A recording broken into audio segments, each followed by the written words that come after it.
Hi everyone. I had another really amazing and powerful session with someone today, and a really beautiful message came through. And this time it was about sex, sexuality, femininity, and the power of sexual energy. And of course, in my logical frontal lobe, I'm never going to remember all of the amazing information and energy that came through. So I'm going to kind of get into the zone, and I'm going to channel the message for you guys.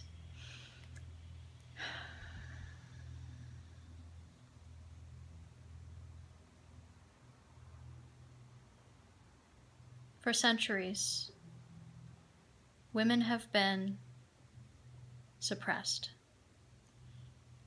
because energetically, women are 1,000 times more powerful than men.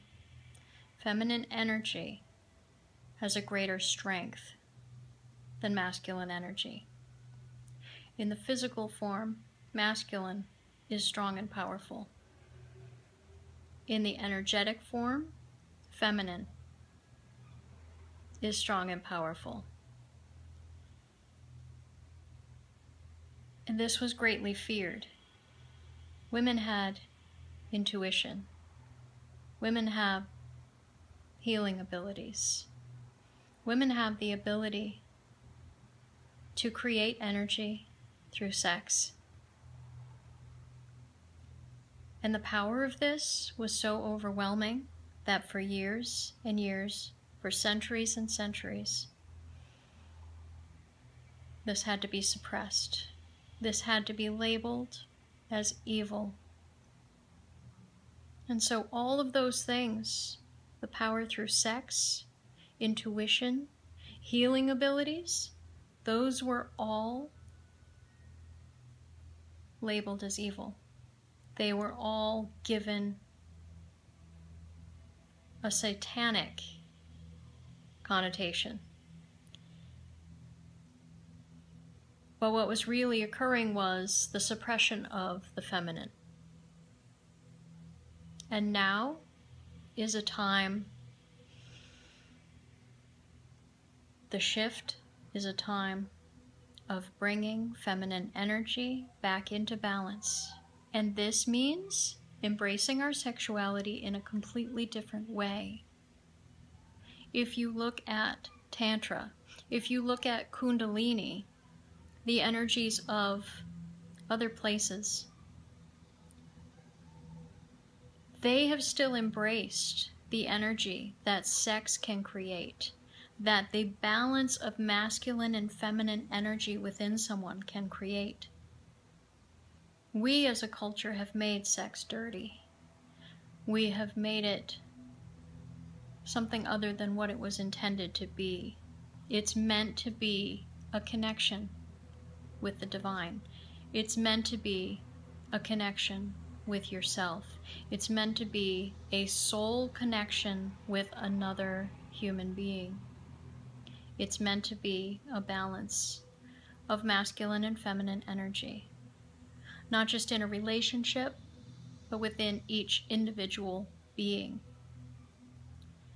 And so when you get your masculine and feminine energy in balance, and you use that to communicate and connect with the divine, you are creating a beautiful healing energy. And when you set the intention to create the same bliss, the same ecstasy that sex would give you between yourself and your own balanced body and energy and the divine, you can create so much bliss, so much ecstasy, so much power. And that energy can heal you. That energy can heal the one, the all that is. That energy can heal God. So you can imagine why the people who wanted to be in power but weren't would create the lies in order to suppress this energy. But now it's time to embrace it. Now it's time to recognize it. So it's time to turn sex into something different. It's not about bodies. You can use bodies within it, but it's much more about what the soul is doing. It's about what the souls are doing. It's about connecting. You can choose to have sex in the old way. You can choose to have meaningless, connectionless sex in which the body experiences a momentary piece of pleasure. And that's okay. There's no judgment on that. That's how it's been done for quite some time now.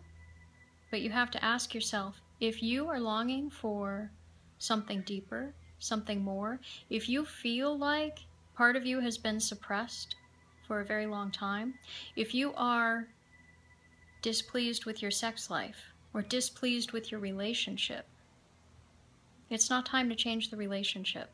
It's not time to change the other person. It's time to allow yourself to balance.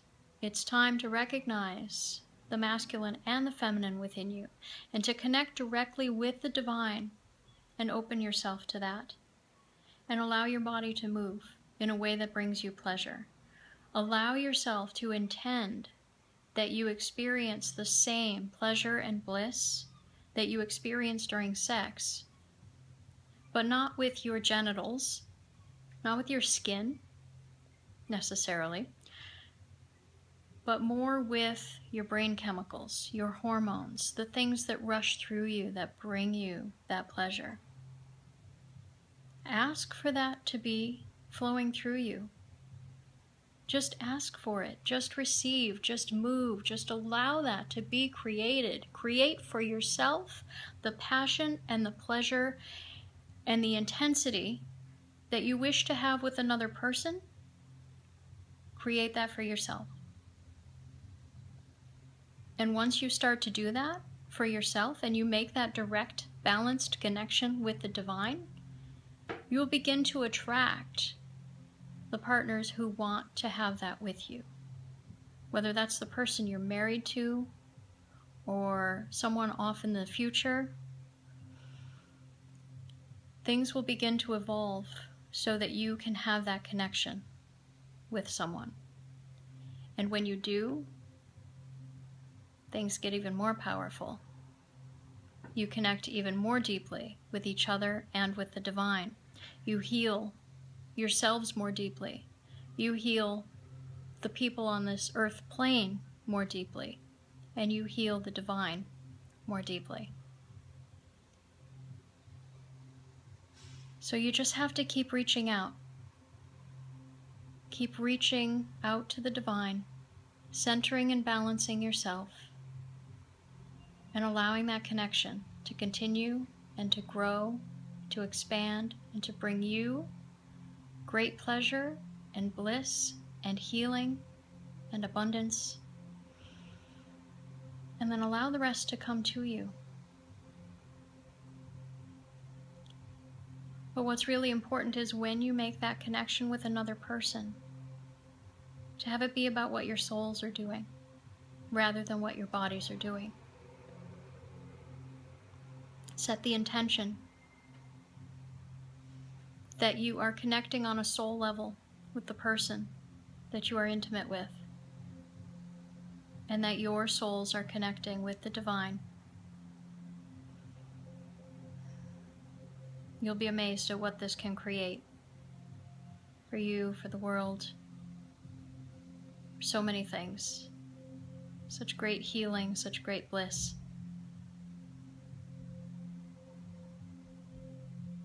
It's amazing. And I wish you great healing and great bliss.